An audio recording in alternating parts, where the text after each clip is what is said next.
วันนี้เป็นวันที่30 เดือน 3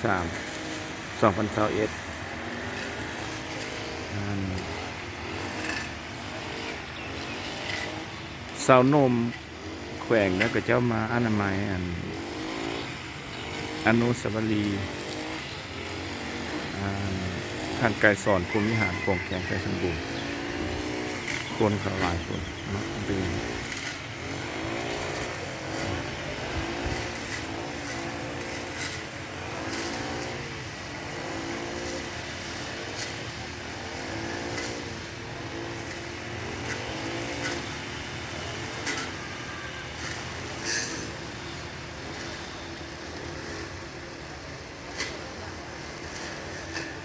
ตอนนี้มาอยู่แคมทาง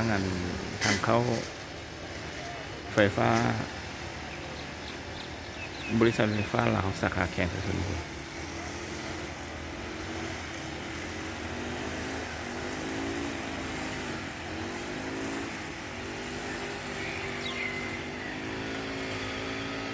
รถของไส้เลยขาดสาวนมแขวง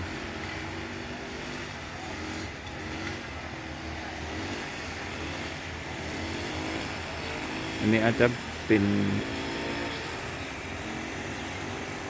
พนักงานที่สาวนมเลยว่าเป็นนักเรียนของมส.ไซสมบูรณ์เป็นสาวนมของเรียนมส.ไซสมบูรณ์